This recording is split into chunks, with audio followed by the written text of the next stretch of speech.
Ground Zero Salem. I'm your intrepid host, Patrick. Been a little bit, if you haven't been able to tell. I was just busy, life stuff going on. Didn't quite feel motivated to do a video, and in the blink of an eye, a month has passed. We're listening to Sargeist right now. This record came out in 2018. Latest one, Unbound.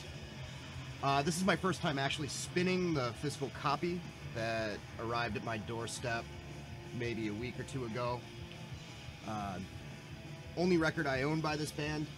It's a lot of black metal, particularly Finnish black metal I'm not really very well versed in. Regular commenter Ben NG recommended this to me. I gave it a couple listens digitally on Spotify at work and loved it. Great melody on it. There's one song that almost has like a Fat Record-ish kind of like melodic leaning to it, which I really like, at least in a black metal context. Kind of interesting. So quite the backlog here of stuff I've been listening to, purchases since late 2018 that I didn't talk about. A lot of classic stuff I've been catching up with, filling holes in the collection, some new stuff, all kinds of genres. Nothing that's gonna blow you out of the water. It's all stuff that you know that I like, but I have a stack of 20-something records I want to talk about. This is just LPs. I'm gonna do a cassette update and a CD update, possibly even a 7-inch update within the weeks to come. Very excited about having all these in the collection, so I'm just gonna get right into it. First up, picked this up at Residency Records here in Salem. This is Life, Love, Regret by Unbroken. California straight edge hardcore band from the 90s that were very influential. This record has a lot of Slayer aping on it, but it's tastefully done. A lot of late 80s, early 90s style Slayer, Seasons kind of riffing on it. This is a band that came out of the whole vegetarian or vegan straight edge kind of scene, kind of post Youth of Today, started in the early 90s. And one of the first bands from that particular scene that tackled a lot of like heavy emotional topics related to suicide, as well as like some socio-political stuff. They would change their sound a bit after this and get a little bit more, I guess, kind of punk, kind of proto-screamo-ish, and go on to kind of influence a lot of the modern hardcore of the day. A lot of stuff like Suicide File and bands like that, American Nightmare. Just the production style and approaches to lyrics and stuff like that were really influential. I love this record. I have a collection on CD that's got both the LPs and some other material, but I couldn't resist the urge to jump at owning a vinyl copy of this LP itself. Got a VCLT from Marty, Punk and Disorderly, Volume 1. Mandatory stuff. Lots of Riot City bands. It's all UK 82 punk. Vice Squad, The Addicts, UK Decay, Disorder, Peter and the Test Tube Babies, Partisans, The Insane, Chaos UK, Outcasts, GBH, just all bangers. Fucking awesome record. Came out on Posh Boy in 1982. There was one American band on this, and it's the Dead Kennedys. Of course, at the time seemed like kind of like the one American band that got a pass with all the UK punks, it seems. They put out something on Cherry Red. Their first album on Cherry Red came out in the UK back then. His Hero Is Gone, 15 Counts of Arson. Came out on Prank Records. Not much to see here. This is a recent repress on Prank. This record was going for kind of a lot a year or two ago. I got Monuments to Thieves, repurchased that, and it was kind of a lot for a punk record. I think it was like 25 or 30 bucks. So that needed a repress. That got repressed as well. I haven't owned this in years. I had it back in the day. 15 Counts of Arson is a little bit gloomier and slower, kind of epic crust punk stuff, more so than Monuments. Monuments is a little bit quicker. All their records are short and to the point. You know, if you know anything about this style, they went on to form Tragedy, a bunch of the members of Burdett Brothers, who got a lot more kind of anthemic and fast. But His Hero Is Gone. Can't go wrong with any of their stuff. Lovely, gloomy, crusty hardcore.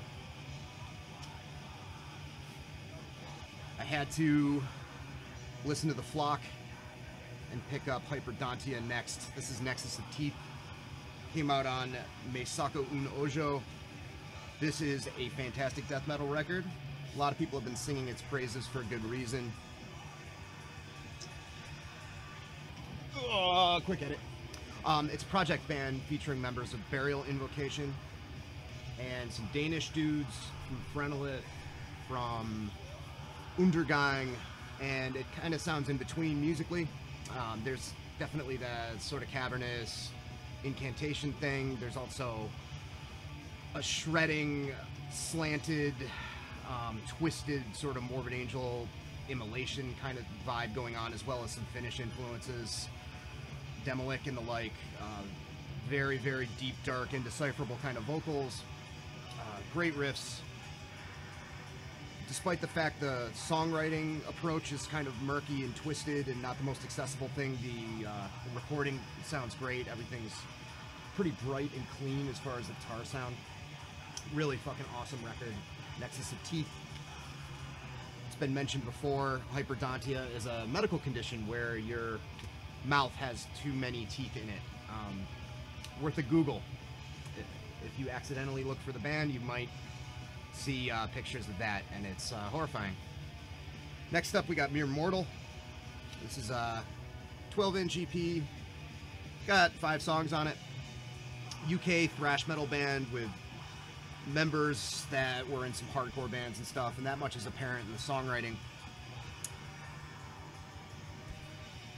This came out on Quality Control HQ, great British hardcore label. This is cool. It's pretty decent thrash. It does have sort of a stenchy, very, very early bolt thrower and sacrilege kind of thing going on. You can tell it's written by hardcore kids. There's an emphasis on those kind of tempo changes, the kind of breakdownish kind of stuff. It's, in a way, sort of a UK answer to bands like Power Trip and Enforced. The vocals have a very strange effect on them that kind of brings out that sort of stench vibe to it. They're kind of reverbed out and a little echoey, kind of inhuman sounding, courtesy of Liam Fox here.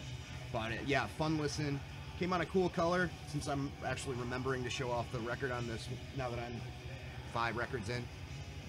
Kind of opaque, toothpaste kind of color there. Semi-opaque, rather. Then we got Vanhelgd, Daemos Sanctuarium. This is record number 5, I think, for this Swedish project that's been around well over 10 years at this point. They were part of the first wave of bands starting, you know, mid to late 2000s that were bringing back the HM2 Swedish buzzsaw kind of style, kind of like Miasmal and that wave. Their first couple records I wasn't really feeling too much, but Temple of Phobos I really liked, and the past 3, including this one, are really, really great. They're just really creepy, eerie melodic passages and a very sort of ritualistic kind of vibe to it. This came out on Dark Descent and Pulverized Records. Not too much to show on the inside there, band pictures, but the songwriting with this band is fucking top-notch. Real scary lyrics, a lot of repeating, almost kind of chanting stuff going on with it. It's got a hell of an atmosphere, and I really dig it. I need to get the other one besides Temple of Phobos, which is also excellent. All their stuff recently, these past 3 records, these past 3 LPs have been great. Had to pull the trigger on Tragedy by Disclose. If you haven't checked out Eric Bauer of YouTube fame's podcast yet, High Defamation, I highly recommend it. It's fantastic deep dives on all kinds of stuff that he's passionate about. He has a couple of episodes up. The first one kind of centers around Disclose and their influences and the whole D-beat thing, a lot of the Japanese stuff that he loves so much. And I have some Disclose. I have a cassette that compiles a bunch of different sessions. I've got some of their split 7 inches, but I decided I need to go into full-length territory. This is their first full-length, as far as I'm aware. This was pressed by La Vida es un Mus Discos, and it's very harsh, very noisy, D-beat hardcore stuff.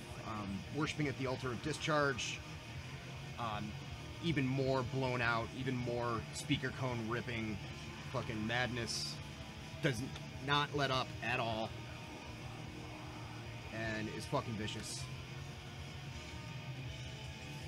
Staying in Japan, along with the His Hero Is Gone record that I ordered from Crank.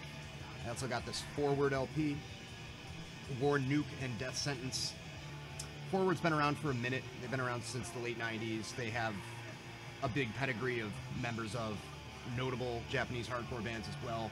This is very rocking kind of hardcore. It's fast and aggressive, but there's a lot of rock and roll kind of hooks in it. Everything I have by them I really like. The While You Alive EP was the first thing I heard by Forward, and that record's just perfect. And this record's pretty damn great as well. Kind of hoarse, sung kind of vocals, almost like, sort of like a Japanese Lemmy, kind of. You should check it out if you're curious. This is one of those Japanese hardcore bands where a lot of Japanese hardcore is pricey. Bands like Judgment and stuff like that, their records go for a ton. You can pick up Forward records for a decent price, which is good. It's quality stuff. Now for something completely different. A lot of the Newberry Comics stuff that I look at when I go into that store, a lot of their vinyl, they have a lot of record store day stuff that just doesn't move and gets knocked down in price quite a bit. So I decided to pull the trigger on this for the price of pretty much a single LP. This is Trojan, Ska and Reggae Classics. I'm a casual fan of late 60s reggae and ska stuff, rocksteady. Not a huge head for that stuff, but I definitely wanted to own something on vinyl. I don't own that much of this stuff at all. I think I have a Studio One compilation, and that's about it. But this has all the hits. You know, you got Israelites by Desmond Decker and the Aces, Monkey Man by the Maytals, Girly Girly by Sophia George, Red Red Wine by Tony Tribe. It's nice gatefold. If you aren't in the know about this kind of stuff, Trojan is this label that's been around, again, since the 90s, I think, that's been putting out all these kind of compilations of obscure reggae and ska and stuff for ages, and they primarily put out CD box sets back in the day, but they've been expanding into vinyl, which is, of course, a good move. So, great classic ska and reggae there. Speaking again of Eric's podcast, on the second one, he talks about a bunch about this band, Glycine Max, who are LA, kind of crusty hardcore stuff. This is a compilation of all their recorded material called Violent Mind, Peaceful Heart. Got some 7 inches, some live stuff on there. Just vitriolic, violent, fast hardcore, rough around the edges. It's not the kind of crust that's like sort of death metal or growly. It's more pure, you know, 80s style hardcore. No doubt influenced by classic American and European bands and stuff. But yeah, fucking great. Glad that Eric hit me to it. Then you got Attack Zombies. This is a repress. This is UK 82 boy street punk kind of band. They almost sound like a carbon copy of the band Blitz, if you're familiar with Blitz, which is a good thing. Cool, strong bass driven, kind of echoey bass stuff. Lots of catchy kind of shit. Melodic, simplistic guitar work. Fucking awesome. Definitely another mandatory reissue for me, the self-titled Beowulf record. Beowulf, part of the Venice scene in the early 80s. Part of the whole Suicidal, Excel, No Mercy crew. This reissue, I'm trying to remember the name of the label, Mono Records.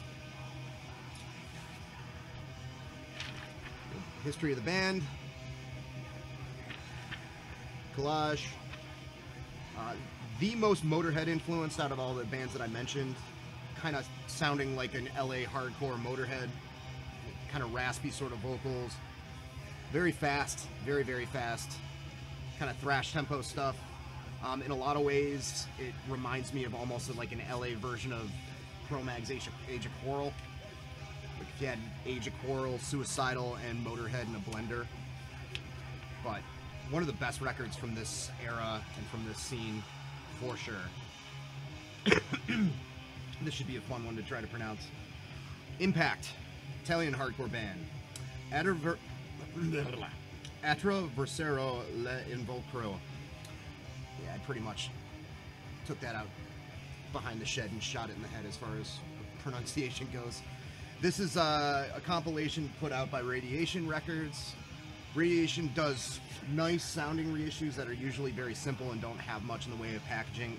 This, however, has a cool printed inner sleeve, and one of my favorite band logos coupled with artwork. Like, how fucking sick is that? It's great. Impact, Italian band, fast ripping hardcore. I've been trying to check out more old classic Italian hardcore past year or two. I got really into Wretched recently. Cheetah Chrome motherfuckers are great. Use Arse, who do a split with Impact. The songs from that split 7-inch are on here. The thing with Impact, to my ears, is they sound a little bit more American, just by virtue of the fact that things sound a little bit tighter on this, a little bit more catchy. Lyrics are all in Italian, and this compiles a maxi LP of the same name. That split that I just mentioned, some unreleased demo tracks, and a track from the Peace Comp, which is pretty much the guidebook to international hardcore that came out in the 80s. Fucking really good. Cheap Score, just at the local record shop up the street. Catching up with Depeche Mode. Like a best of the very early Depeche Mode stuff, which is my favorite stuff by them. The only stuff I've really liked by Depeche Mode. Master and Servant, Blasphemous Rumors, New Life, you know, at times very happy sounding, at times very moody and kind of depressive synth pop. You should know who Depeche Mode are, you know. This next one, Twitching Tongues, In Love There Is No Law. This came out in 2013. Closed Casket Activities put it out. I avoided this band for a long time. They got their name from an Only Living Witness song. Something about their name always kind of rubbed me the wrong way. They're a modern hardcore band, which I'm kind of resistant to, being a fucking angry old codger. And I avoided them for years. I've been listening to this podcast called Axe to Grind, and they're doing kind of a brackets thing with like the most important hardcore records of the past 10 years. They talked at length about this, one of the bands in the running, and mentioning how it was very Typo Negative and Life of Agony influenced. And one of those deals where this is one of those deals where I feel kind of dumb, because this record kicks ass and it is very, very much influenced by those bands. Not sounding directly like them, but definitely has that vocal style. Very hard. They have a mixed bag of influences besides that. There's almost like blast beats on the first song, Eyes Adjust. Just a great, moody, hardcore record, verging on metal. You know, if you love that early 90s Roadrunner, Road Racer shit, this is definitely up your alley. I think I heard something from their most recent record in the car. Amanda was listening to it, and I wasn't into it, and apparently that record has been a big misstep for them. I don't know. I'm not familiar with anything else other than In Love There Is No Law, but that record fucking smokes. Quick mention, again, Newberry Comics. These Noise records, Record Store Day, picture discs came out last year. There's a Celtic Frost one and a Creator one as well, I think. This is the Voivod Learning to Scream, 12-inch, and it was the nice price, so I picked it up. It's beautiful. Too Scared to Scream and Cockroaches. Next up, more hardcore, Red Vision from Virginia. This is fucking great hardcore record, Stake Your Claim. Real quick one, verging on crossover. It has a certain level of like crossover tightness. There's a little bit of double bass, choking up on the E, kind of almost shreddiness to it, but it's got its feet firmly planted in the hardcore sound of the late 80s. You know, if you like this, I'd say like the third and fourth AF records, give this a shot. Maybe some stuff like Negative Approach. If that wets your whistle, check out Red Vision. Very, very cool. This came out on Edgewood Records. We put out some other really good stuff recently. Small label, only have a handful of releases, but everything they put out is definitely quality. Next up, I was pleased as punch to see an official discography from Neanderthal. This is a history of violence. This was kind of a super group from the power violence scene back in the day. featuring Eric Wood from Man is the Bastard, Matt Domino from Infest, and Joe D'Annunzio from Infest. This is about as brutal as pure power violence gets before it crosses a boundary into like grind or death metal or something.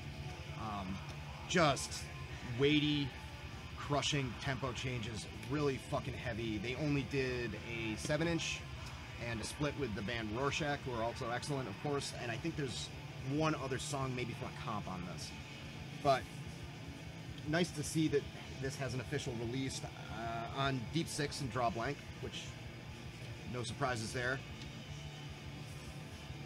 Comes on black vinyl with a cool as fuck etching on the back there. Yeah, just pulverizing. I mean, if you like Infest and you like Man is the Bastard, there's something in there for you. Sort of like Infest, but just a lot heavier and slower in parts. I wish they would have recorded more, but this is some of the best material from that genre. Another one that people were talking about last year as far as hardcore goes, Unified Rights. If I can't listen to Unified Right in Heaven, then send me straight to hell. Bands from Florida. I have one of their old demos. I have a 7-inch.